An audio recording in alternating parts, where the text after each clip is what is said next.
नमस्कार, आर्या न्यूज में आप सभी का स्वागत है। मैं हूं आपके साथ प्रियंका तिवारी। खबरों को विस्तार से जानेंगे, लेकिन उससे पहले बड़ी खबर। पीएम मोदी कल जाएंगे अमेरिका। मिस्र की आधिकारिक यात्रा पर होंगे प्रधानमंत्री नरेंद्र मोदी। 21 जून को पीएम मोदी न्यूयॉर्क पहुंचेंगे। पीएम मोदी के दौरे से भारत और अमेरिका के रिश्तों में और मजबूती आएगी। पीएम मोदी 20 जून को अमेरिका की यात्रा पर होंगे। अमेरिकी राष्ट्रपति जो बाइडेन और पीएम मोदी की ये मुलाकात कई मायनों में बेहद खास मानी जा रही। दोनों की मुलाकात में रक्षा समझौते के अलावा एशिया में बढ़ते चीन के दबदबे पर रोक लगाने को लेकर इसमें बात हो सकती है। इसके अलावा कई और जरूरी समझौतों पर भी दोनों देशों के बीच समझौता हो सकता है। बता दें कि अमेरिका की यात्रा के बाद पीएम मोदी मिस्र का दौरा करेंगे।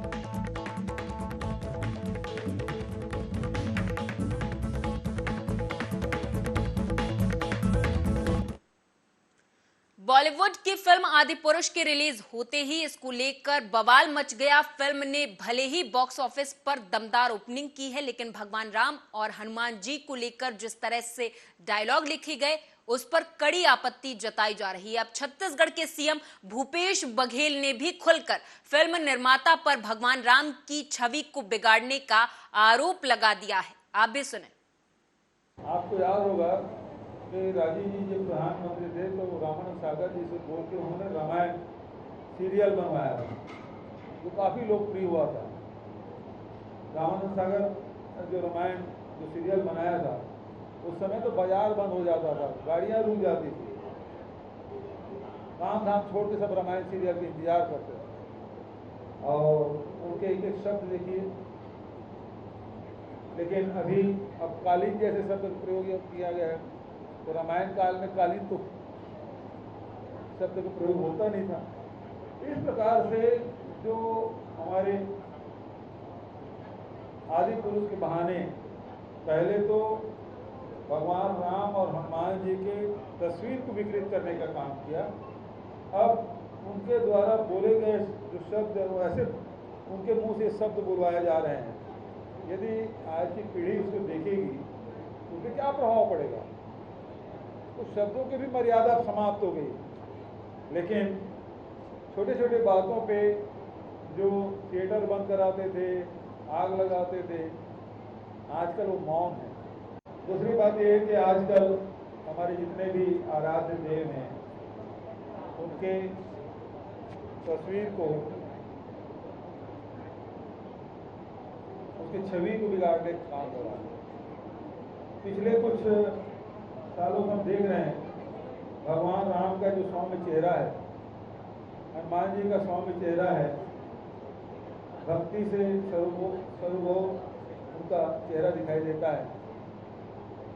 और इस प्रकार की तस्वीर हमारे पुरखों ने बनाई थी, जो ज्ञान के, भक्ति के, शक्ति के प्रतीक के रूप में हनुमान को हम जानते हैं। बाल्यकाल से हम लोग उसी प्रकार से परिचय कराया गया था। लेकिन आज कल देख रहे हैं कि भगवान राम का हो उसे युद्धम नाम के रूप में प्रदर्शित किया जा रहा है। उसी प्रकार से हनुमान जी कितना सौम्य चेहरा, और आज उसे एंग्री बर्ड के रूप में दिया जा रहा है। बहुत क्रोधित है, आंखें लाल है, बाल बिखरे हुए हैं। इस प्रकार के हनुमान की कल्पना न हमारे पूर्वजों ने की थी, न आज समाज उसको स्वीकार करता है। राष्ट्रीय लोकदल ने फिल्म आदिपुरुष को उत्तर प्रदेश में बैन करने के लिए सीएम योगी को पत्र लिख दिया है। राष्ट्रीय लोकदल यानी आरएलडी के प्रदेश अध्यक्ष व्यापार रोहित अग्रवाल ने सीएम को लिखे पत्र में निवेदन किया है कि 16 जून 2023 को रिलीज हुई फिल्म आदिपुरुष को उत्तर प्रदेश में प्रतिबंधित किया जाए। रोहित ने कहा कि फिल्म निर्माताओं ने इस फिल्म को रामायण पर आधारित बताया है, लेकिन इसका कोई भी किरदार हमारे धर्म ग्रंथों की मर्यादाओं के अनुसार नहीं है। सीएम योगी को लिखे लेटर में लिखा गया है कि फिल्म समाज का दर्पण होती है। इस तरह की फिल्में जो हमारे धर्म ग्रंथों की कहानी को बिल्कुल गलत और अमर्यादित तरीके से दर्शाती हैं, इनसे आने वाली पीढ़ी हमारी धर्म और संस्कृति के बारे में बिल्कुल गलत धारणा बना लेगी।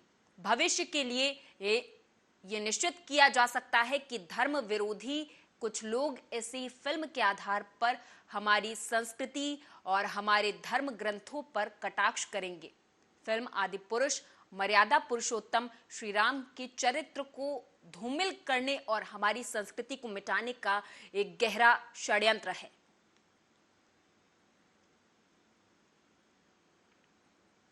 आम आदमी पार्टी के सांसद संजय सिंह ने शनिवार को केंद्र सरकार और बीजेपी पर फिल्म आदिपुरुष का प्रचार और समर्थन करके हिंदू धर्म का अपमान करने का आरोप लगा दिया है। संजय सिंह ने कहा कि बीजेपी के सभी मुख्यमंत्री घटिया संवाद वाली ऐसी फिल्म का प्रचार और समर्थन कर भगवान राम का अपमान करने में लगे हैं। आप भी सुने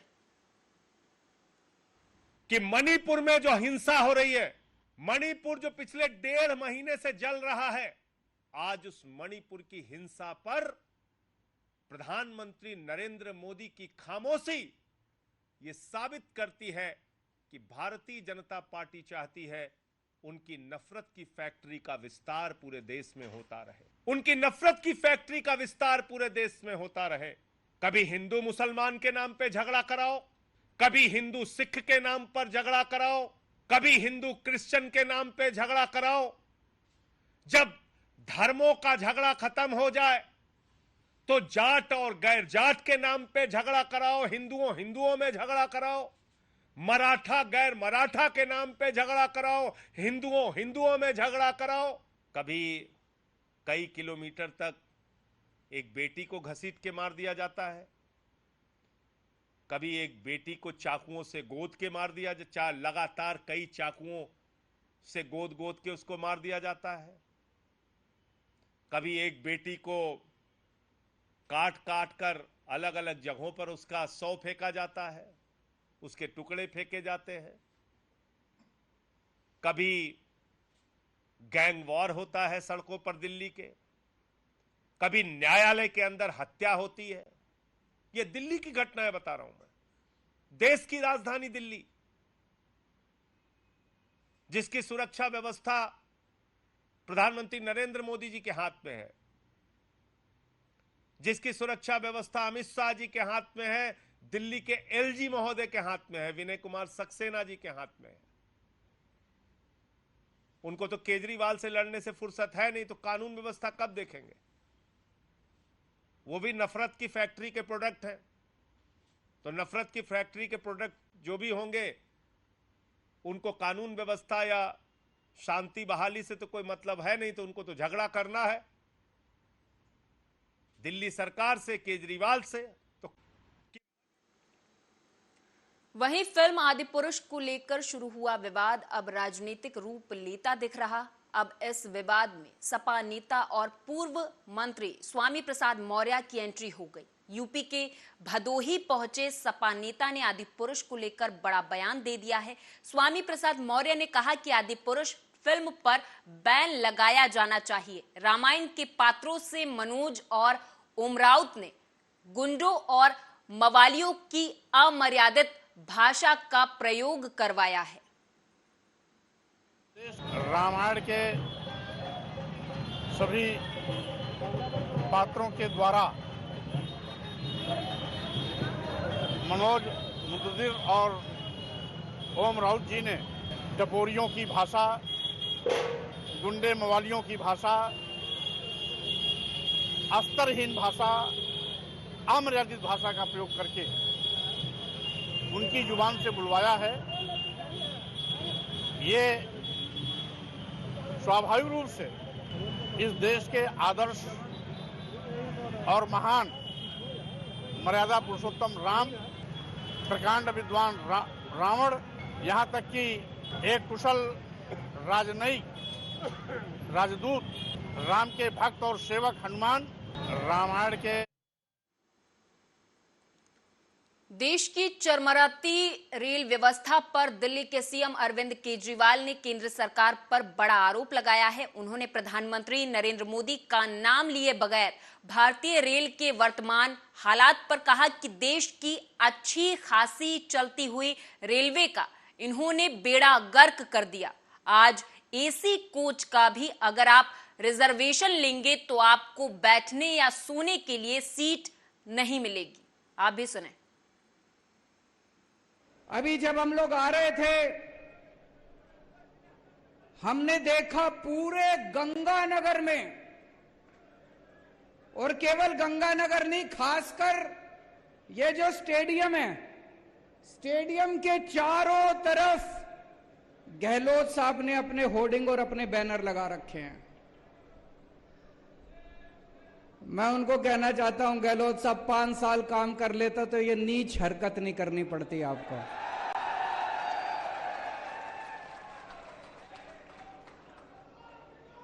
मैंने पूछा किसी से, मैंने कहा भाई यहां इतने होर्डिंग लगाने की क्या जरूरत थी? बोले जी आज तक गहलोत साहब के पूरे कार्यकाल में इतनी बड़ी जनसभा कभी गहलोत साहब ने नहीं करी। आपकी तो ये पहली जनसभा है। जितनी बड़ी आज पहली जनसभा यहां हो रही है, तो ये सारे होर्डिंग इन्होंने आपको दिखाने के लिए लगा रखे हैं। हमारे आने के पहले अभी पता चला यहां 15-20 लोग आ गए थे, उठा उठा के कुर्सियां फेंक रहे थे। ये तो डरपोक लोगों की हरकत है, ये तो कायर लोगों की हरकत है। अगर 5 साल काम कर लेते गहलोत साहब तो ये सब आपको करने की जरूरत नहीं पड़ती, आपका काम बोलता। आपने 5 साल काम नहीं करा, इसलिए आज आपको केजरीवाल की रैली खराब करने की जरूरत पड़ रही है।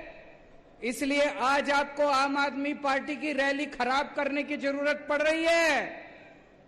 अगर आप राजस्थान के लोगों के दिलों में बसते तो आप आराम से चैन की नींद सो रहे होते।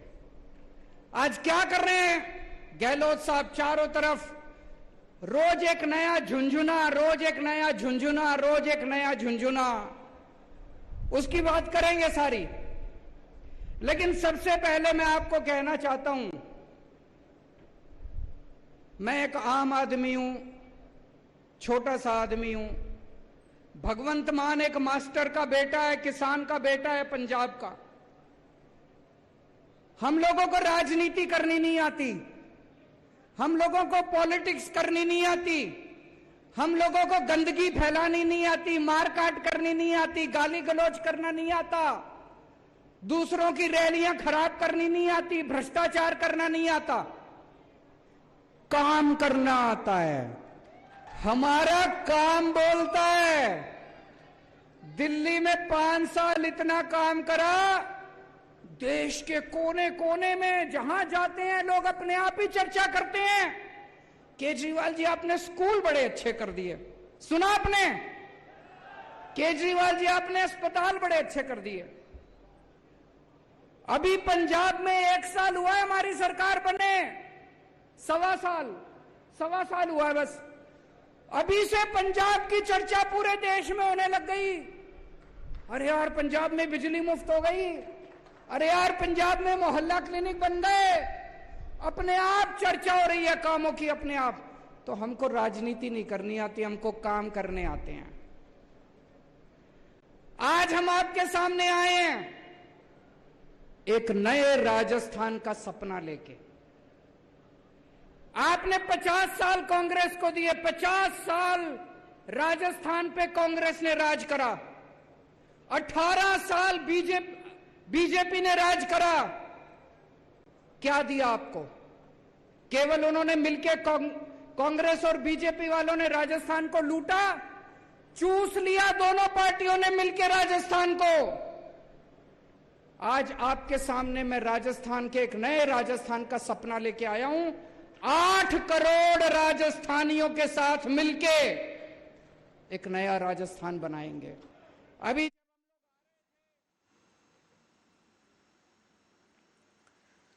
जवाहरलाल नेहरू लाइब्रेरी का नाम बदलने पर डिप्टी सीएम तेजस्वी यादव ने शनिवार को कहा कि बीजेपी के लोग तो इतिहास ही बदलना चाहते हैं। हम लोग पहले से ही कह रहे थे, इसमें नया क्या है। इन लोगों को काम से कोई मतलब नहीं। आरएसएस का अपना एजेंडा है, उसको संविधान की जगह पर लागू करना चाहते हैं। ये लोग देश को तोड़ना चाहते हैं।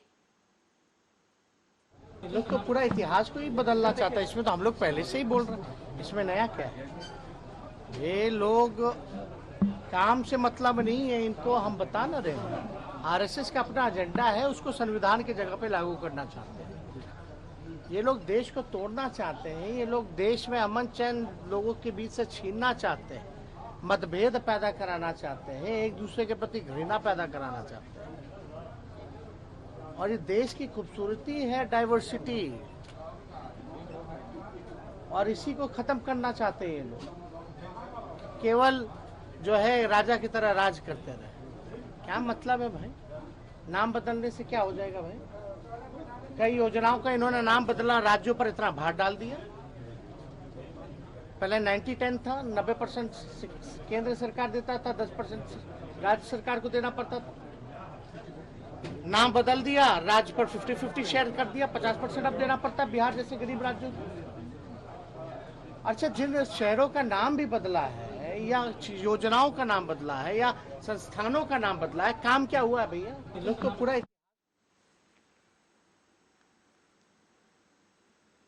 अगले साल होने वाले लोकसभा चुनाव में भारतीय जनता पार्टी को हराने के लिए समाजवादी पार्टी के अध्यक्ष अखिलेश यादव ने खास फॉर्मूला बनाया है और उन्होंने हाल ही में कहा था कि पीडीए यानी पिछड़े दलित अल्पसंख्यक के जरिए एनडीए को हरा देंगे। आप भी सुने। जहां तक राजनीति का सवाल है, क्योंकि जब हम और आप बातचीत कर रहे हैं तो मौसम बदल गया है। ये वही तूफान है जो गुजरात से उठा था, यूपी आते आते कम हो गया है। जो जाने गई हैं बलिया में या प्रदेश के अलग अलग कोने से जो खबरें आ रही हैं, ये सरकार की लापरवाही है। सरकार को इलाज का इंतजाम और समय पर उनको निर्देश देना कि अगर ऐसी गर्मी है तो उनके ऊपर क्या संकट आ सकता है, उससे सावधान करना था। और अगर कोई बीमार हुआ है तो अस्पताल में उसको इलाज मिल जाता। इस सरकार ने अच्छी खासी चलती हुई एम्बुलेंस व्यवस्था को खराब कर दिया। जिला अस्पताल एक भी नहीं बनाया अभी तक। जहां तक उत्तर प्रदेश का सवाल है, 14 में भाजपा यहीं से आई थी और 24 में मुझे पूरा भरोसा है यहीं से भाजपा जाएगी। जिस तरीके से चरम सीमा पर महंगाई है, बेरोजगारी है और लापरवाही सरकार की देखिए आप, हर व्यवस्था बनी हुई को खराब कर दिया। पुलिस की 100 नंबर गाड़ी थी वो खराब कर दी। गरीब को या गांव में रहने वालों को जो सुविधा मिली थी जिससे एम्बुलेंस से अस्पताल पहुंच जाते, वो मदद खराब कर दी। अस्पतालों में इलाज की दवाई का इंतजाम नहीं, डॉक्टर पर्याप्त नहीं। यही मेडिकल कॉलेज अगर आपको याद होगा फिरोजाबाद का समाजवादी सरकार में शुरू हुआ था, क्या मेडिकल कॉलेज की व्यवस्था ठीक कर दी? तो वहीं अब उत्तर प्रदेश के डिप्टी सीएम केशव प्रसाद मौर्य ने अखिलेश यादव के पीडीए फॉर्मूले पर तंज कसते हुए जवाब दिया है और पीडीए का मतलब भी बता दिया है। आप भी सुने। ने उनको नकार, पीडीए का मतलब मैं बता दे रहा हूँ। पीडीए का मतलब पी फॉर परिवारवाद, डी फॉर दंगा, ठीक है, और ए फॉर अपराधियों का संघ। इसलिए वो पीडीए उनका वो नहीं है। वो पिछड़े दलित ने उनको नकार, और अल्पसंख्यक की बात करते हैं, वो पीडीए ने उनको नकार दिया। पिछड़ा वर्ग उनको छोड़ चुका है, वो परिवारवादी है। और दलित तो उनको कभी देख नहीं सकता क्योंकि सत्ता में रहते हुए उन्होंने दमन किया है और मुस्लिम तुष्टीकरण की राजनीति करके उन्होंने केवल बांटो और राज करो का काम किया है। अब उनको भी समझ में आ रहा है सबका साथ सबका विकास करने वाली भाजपा।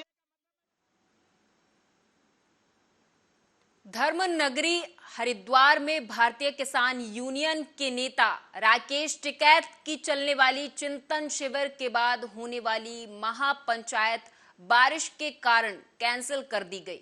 इस महापंचायत में भाकियू टिकैत के राष्ट्रीय अध्यक्ष नरेश टिकैत महापंचायत को संबोधित करते बारिश के कारण ये महापंचायत कैंसिल कर दी गई। पत्रकारों से बातचीत करते हुए राष्ट्रीय, आपको बताते चले, राकेश टिकैत ने इस दौरान पत्रकारों से बातचीत करते हुए क्या कुछ कहा, सुनाएंगे।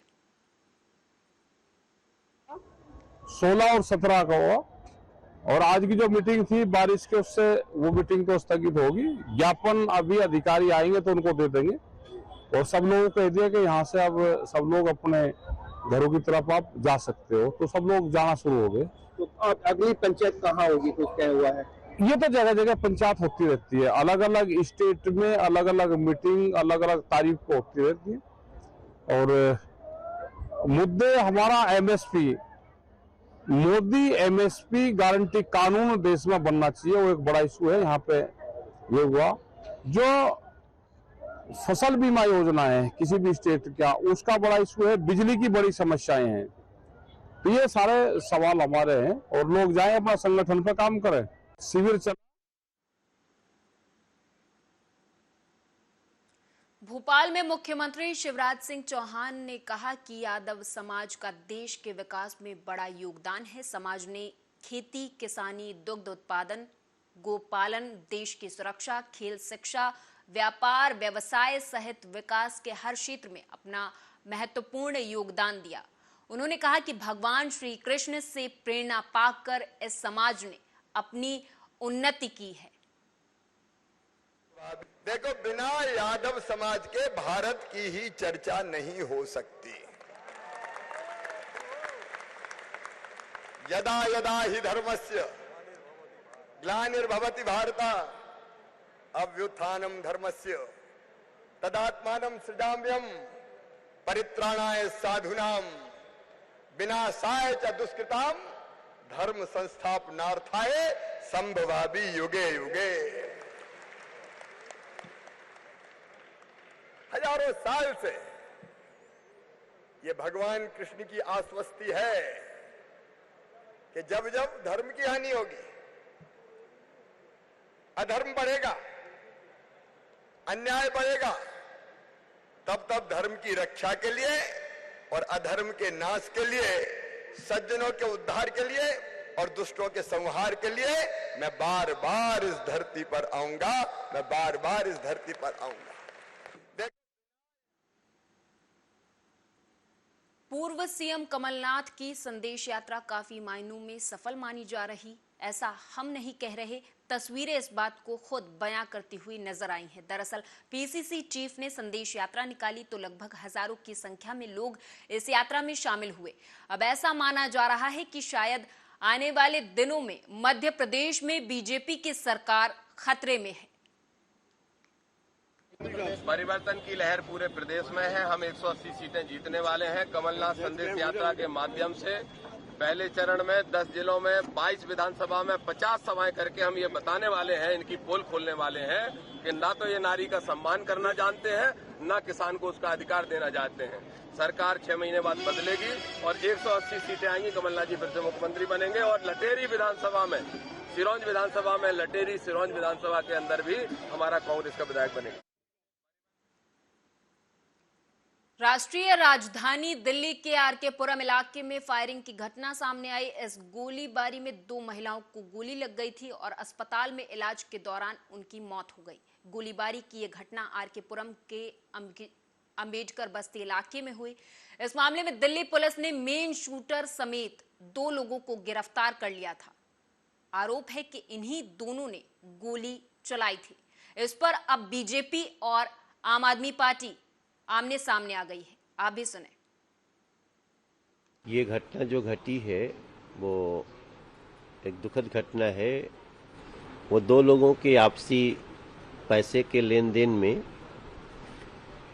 ये घटना हुई है और ये सही है कि इस घटना में जिसका पैसा जिसके यहाँ था वो कल मांगने गया था रात में 11 बजे के आसपास, फिर सुबह 4 बजे वो लोग उसके घर पे, जो मांगने गया था उसके घर पे वो लोग गए हैं और कुछ ऐसी बातचीत हुई जिसमें कुछ उनकी बहन और ऐसे लोग आए और गोली चला दिया है, उसकी मृत्यु हुई है। ये बात अभी हमने वहाँ के SHO से भी बात करी ये दो लोगों के आपसी लेन देन के झगड़े में ऐसी घटना हुई है, दुखद है।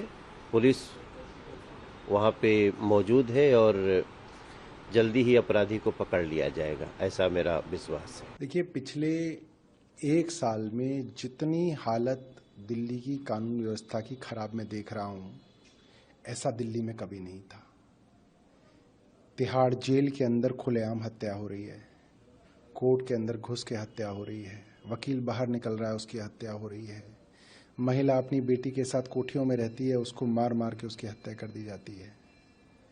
आज आर.के. पुरम के अंदर 2 बहनों की हत्या की बात सामने आ रही है। खुल्लम खुल्ला गैंग वॉर दिल्ली के अंदर हो रही हैं। रेप, बलात्कार, छेड़छाड़ तो आप महिलाओं से पूछिए, दिल्ली की सड़कों पे आम है। कोई महिला आज अपने कान के बुंदे पहन के नहीं जा सकती, हाथ में महंगा मोबाइल लेके सड़क पे नहीं निकल सकती, क्योंकि चेन स्नैचिंग हो जा रही है। ये घटना मुरादाबाद जनपद के विकास खंड मूढ़ा पांडे ब्लॉक परिसर में कल प्रधानमंत्री नरेंद्र मोदी के नेतृत्व में चल रहे सेवा, सुशासन और गरीब कल्याण के 9 साल पूरे होने के उपलक्ष्य में लाभार्थी सम्मेलन का आयोजन किया गया, जिसमें मुख्य अतिथि के तौर पर उत्तर प्रदेश सरकार के बलदेव सिंह औलख राज्य मंत्री पहुंचे, जिसमें पदाधिकारियों और कार्यकर्ताओं ने फूल मालाएं पहनाकर राज्य मंत्री बलदेव सिंह औलख का भव्य स्वागत किया। विधानसभा में मूढ़ा पांडे ब्लॉक जो भी पूरी विधानसभा के लाभार्थी हैं, सरकार के, उत्तर प्रदेश के, केंद्र सरकार के जितने भी लाभार्थी हैं, उनका एक सम्मेलन हम लोगों ने किया है, उनको सम्मान देने का काम किया। आज जहाँ तक हमारी पार्टी के बहुत सारे कार्यक्रम चल रहे हैं, ये लाभार्थियों का सम्मेलन चल रहा है, बुजुर्ग पुरुषों का सम्मेलन चल रहा है, संयुक्त मोर्चों का सम्मेलन चल रहा है, बहुत सारे पार्टी के कार्यक्रम चल रहे हैं। और एक ये भी